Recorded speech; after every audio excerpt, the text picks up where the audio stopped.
A7 news channel मध्ये आपले स्वागत। धुलीवंदन व होळीच्या दिवशी धुडगूस घातल्यास होणार कारवाई। जिल्हा पोलीस अधीक्षक डॉक्टर नीलाभ रोहन यांचा इशारा। शहरासह जिल्हाभरात होळी व धुलीवंदनाच्या दिवशी अनेक ठिकाणी कार्यक्रमाचे आयोजन केले जाते। सण व उत्सव हा आनंद लुटण्याचा असतो, परंतु काही जण रंगाचा भंग करण्याचा प्रयत्न करीत असतात।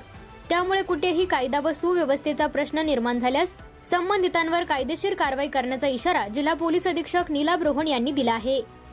हिंगोली जिल्ह्यात होळी व धुलीवंदनाचा सण उत्साहात व शांततेत साजरा व्हावा यासाठी पोलीस दलाकडून विशेष उपाययोजना केल्या जात आहे। ग्रामीण भागातून बेकायदेशीरित्या गावठी दारू गाळप व विक्री होणार नाही याकडे लक्ष दिले जाणार आहे। याशिवाय देशी व विदेशी दारूची अवैधरित्या वाहतूक करणाऱ्यांवर कारवाई केली जाईल।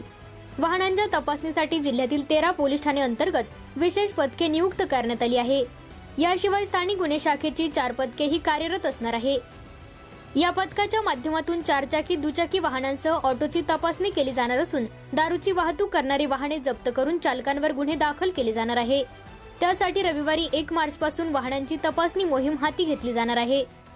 हिंगोली शहरात वाहतूक शाखेच्या वतीने वाहन तपासणी केली जाईल। शहरासह जिल्ह्यात मद्यप्राशन करून गोंधळ घालणाऱ्यांवर गुन्हे दाखल केले जाणार आहेत। या संदर्भातील स्पष्ट आदेश जिल्ह्यातील पोलीस ठाण्यांना देण्यात आले आहे।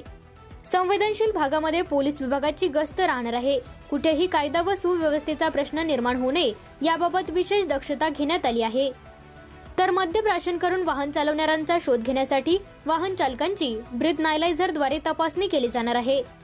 याशिवाय ग्रामीण भागामधून होणाऱ्या पार्ट्यांवरही लक्ष ठेवले जाणार असल्याचे त्यांनी सांगितले। नागरिकांनीही होळी व धुलीवंदनाचा सण उत्साहात व शांततेत साजरा करावा, तसेच धुलीवंदनाच्या दिवशी नैसर्गिक रंगाचा वापर करावा असे आवाहन पोलीस अधीक्षक नीलाभ रोहन यांनी केले। कोणीही रंगाचा भंग केल्यास त्यांच्यावर कडक कारवाई केली जाणार आहे असा इशारा पोलीस अधीक्षक डॉक्टर नीलाभ रोहन यांनी दिला आहे। A7 न्यूज चॅनलसाठी अनिस अहमद, हिंगोली। A7